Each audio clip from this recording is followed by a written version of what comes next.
Here we go again. Hi guys, welcome back to my channel. It's your boy Ameshi.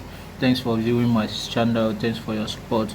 Please and please guys, like and subscribe to my channel. So today I'm reacting to Cape Verde geography. All I know about geography is an island located in West Africa. That's all I know about Cape Verde. So let's watch and learn. Hey guys, I know this country is also known as Cabo Verde. Look, I already made the Cambodia video. Just deal with it. I can't turn back time.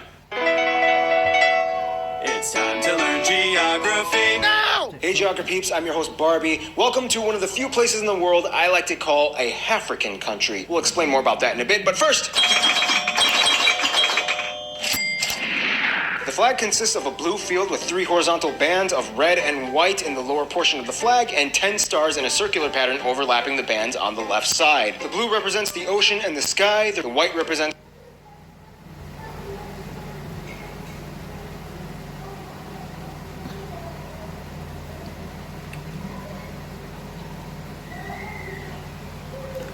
Network network is very bad. the road to construction and development of the nation, and the red represents the effort of the people. And the 10 stars represent each of the 10 main islands that make up the nation. Moving on. Now, I love island nations because generally you don't have to worry about border disparities. Haiti, Dominican Republic, you guys are killing me. But also because you get to expound on each individual island in the nation's sovereignty as separate entities, unless if the nation is only on one island, which is why Barbados was so frustrating. Which, by the way, Rihanna, you still haven't hit me up yet. Anyway, Cape Verde is located off of the west coast of Africa, about 400 nautical miles from Senegal. And remember, people, nautical miles are longer than regular miles, and it has something to do with the curvature of the earth. I don't know. I'm not one of those people that does the teaching of that expert thing. Cape Verde is in the southernmost part of the Macaronesia ecoregion in the archipelagos all along the coast of Africa, including the Canary, Madeira, and Azores Islands. Cape Verde is the only fully sovereign state in these islands, and the rest are owned by either Spain or Portugal. The country is made up of a cluster of 10 main islands shaped into a sideways V, or a horseshoe. Furthermore, the islands are regionally split up into 2 separate groups. The upper Barlavento Islands, Santo Antão, São Vicente, Santa Luzia, São Nicolau, Sal, and Boa Vista, as well as the lower Sotavento Islands, Mayo, Santiago, Fogo, and Brava. The islands are split up into 22 municipalities. Only 4 islands have multiple municipalities. And home to about 1/5 of the entire country's population, the capital, Praia, is located on the lower and largest island, Santiago. Santiago in itself has about 40% of the population of the entire country, and the next most populous one is São Vicente. The least populated one being Santa Luzia, which has no permanent population and is home to a nature reserve, but is still considered one of the main islands. Also keep in mind, Cape Verde also has many minor islands and islets that they don't really talk about much, like Ilo Branco, Ilo Raso, Ilo Rabo de Junco off of Sal Island, Ilo del Sal Rey, and Ilo de Cima off of Brava. By the way, that shipwreck off of Boa Vista doesn't count. Neither is this strange cluster of converging waves that I thought was an island, but found out it wasn't. Yeah, guys, I like to scan Google Maps a lot. It's very therapeutic for me. These islands have quite a story behind them, wrapped up in both social and physical features. The latter one we will discuss in...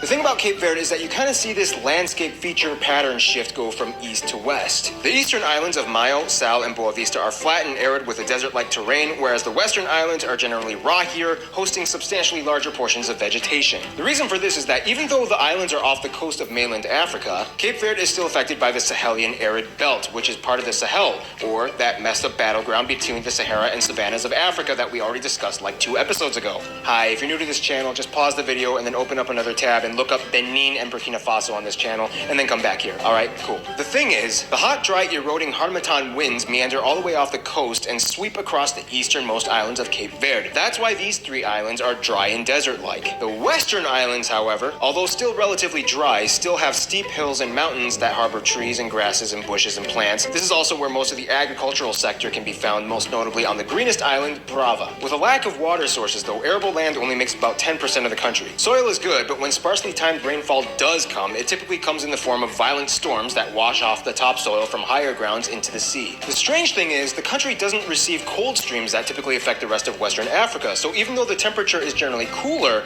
the water is still warm. The issue with that, though, is that it kind of makes Cape Verde the perfect factory for creating hurricanes. Now, here's where Cape Verde is kind of like a little rascal. Even though they themselves are almost never really affected by hurricanes, Cape Verde's warm waters and cool air breed some of the most violent and intense western-bound hurricanes that eventually hit the Caribbean and east coast of North America. Hey, Cape Verde, no, put down that moisture and gesture. No, put it down, put it down. Did I do that? I'm not saying Cape Verde wants to create these hurricanes. I'm just saying sometimes they go into a dissociative state while committing international atrocities. Cape Verde only has 3 volcanoes, only one of which is still active on Fogo Island. The highest peak in the country, Pico de Fogo, last erupted in 2014. Now, if you look at Fogo Island, it's pretty creepy because you can tell how big the volcano used to be until the caldera disintegrated into a massive crater with flanks and fissures to the east that dispersed into the sea. Now, despite the lush green areas, they do lack a lot of resources and the majority of the economy is service-oriented.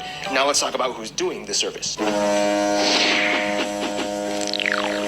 Sometimes you can really read a lot about a country based off of the people who live there. Ethnic makeup can kind of tell you a little bit of a story, and Cape Verde has quite a story. When it comes to Cape Verde, the country has a little bit over 500,000 people. About 2 out of every 5 live on Santiago Island. The country's ethnic makeup is pretty unique in that, kind of like Brazil, the country experienced a whole societal generation shift in which they kind of created a whole new race, so to speak. As a former Portuguese colony and short-lived Portuguese province overseas, Cape Verde has absorbed not just a lot of Portuguese influence, but blood too. Intermarriages and relations between the Portuguese and Africans that were brought over hundreds of years ago eventually led to the country experiencing an entire people group of mixed ancestry. Many of these people are referred to as mestizos or the Creole. Many have claimed that Cape Verdean Creoles are some of the most beautiful people in the world with features that you pretty much can't find anywhere else. It's not uncommon for a person to have dark brown skin hinting at the African ancestry, but with blonde hair and blue or green eyes and slight Germanic features. That being said, Creoles make up somewhere around 80% of the population, whereas Africans make up about 23%, the remaining 2% being mostly whites, but a sizable community of Asians and Arabs exist as well. Sociologically speaking, Cape Verde is almost kind of like a cross between Brazil and Haiti, in which ethnically they've kind of developed their own racial identity, but also they've created their own Creole language. The problem is, unlike Haiti though, Cape Verdean Creole had problems with becoming standardized, and especially since the dialect differed from island to island. Now, the funny thing is, there's actually more Cape Verdean people living outside of Cape Verde than in it. The US alone has a population of Cape Verdeans mostly along the New England coast that almost match the entire population of Cape Verde itself at around 500,000. And that's just the US. You have hundreds of thousands of Cape Verdeans living in other places abroad like Angola, Portugal, Senegal, France, Spain, Italy, even Luxembourg for some reason. And that's just a generation after 1975. Prior to independence, Cape Verdeans had Portuguese passports, so it's hard to get an exact number, but overall these guys know how to spread out. Of course, as a Lusophone country,